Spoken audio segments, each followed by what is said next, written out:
Trump administration seriously weighing a military strike or other such action against Iran's nuclear facilities before it leaves office on January 20th?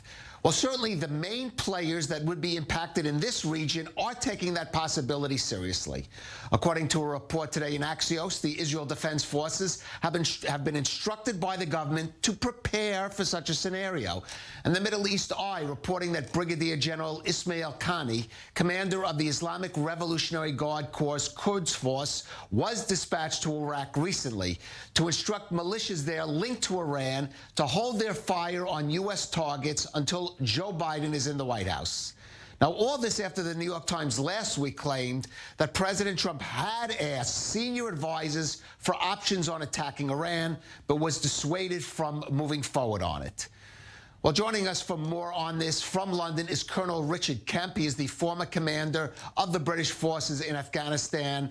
And Colonel Kemp, thanks for joining us. So let me ask you, based on these reports, other factors, how seriously should we take the possibility that the Trump administration over the next 2 months would launch a military action or similar such action against Iran's nuclear facilities? I would say it's highly unlikely. I think it is possible, of course, that either Israel or the United States, or a combination of the two, could conduct some form of covert activity or sabotage activity. But I think the idea of a sort of significant conventional military strike against Iran by the US at this stage is extremely unlikely. I mean, after all, President Trump has prided himself throughout his time as president of the United States on being the one president in recent years that hasn't started a war or increased a war. And I think it's unlikely he would want to sort of basically throw aside that claim. Right. Now, Iranian President Hassan Rouhani did speak out today about the political changes underway in Washington. Let's take a listen to that.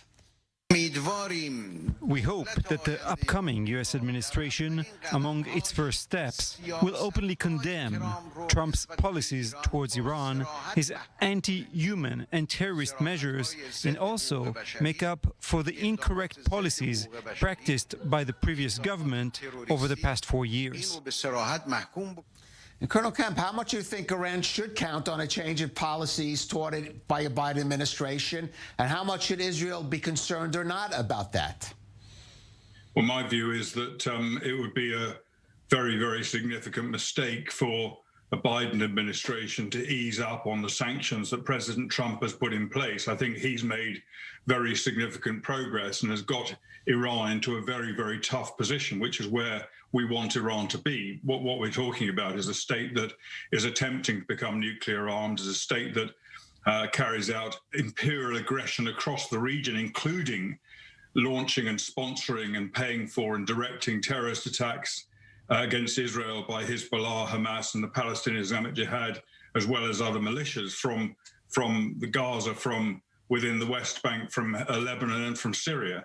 So that is a regime that must be contained and pushed back on. And Trump's sanctions, his maximum pressure campaign against Iran, is working.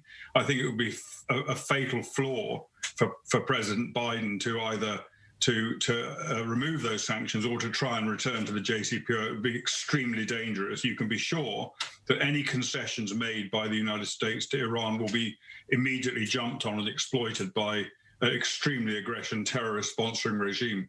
Right. Colonel Kemp, would you please stay with us? Because we do want to move to a story that is certainly still connected and linked to Iran. Now, the skies in Syria lit up again overnight with airstrikes attributed to Israel. Reports out of Syria say at least 8 people were killed, mainly belonging to Iranian proxies in the area. Now, Iran has mostly kept quiet following these continued strikes, but Tehran has already hinted it may change that policy. Now, Colonel Kemp, of course, one could say Iran and Syria and Iran's proxies have tried to respond to these airstrikes, though not with much notable success. I think the question is, how seriously is the possibility that Iran will escalate the response in a more direct confrontation and maybe, in a sense, testing the waters in this new geopolitical era we may be heading into?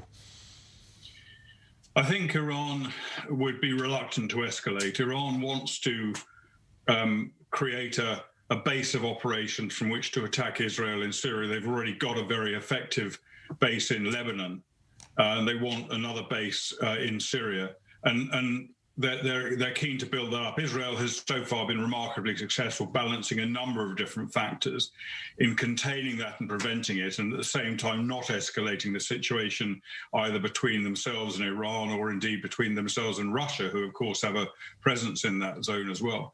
So I think, and I don't think Iran will want to escalate now. In particular, they will want to feel their way and see what a new Biden administration, what kind of policies they come out with and how that's going to work to Iran's benefit or otherwise. So I would not fear an immediate escalation from Iran unless, of course, they're put in a position where they feel they have to. And I think that's probably quite unlikely because Israel is extremely careful about the action it takes and how it takes it to try and maintain Israel's effective military campaign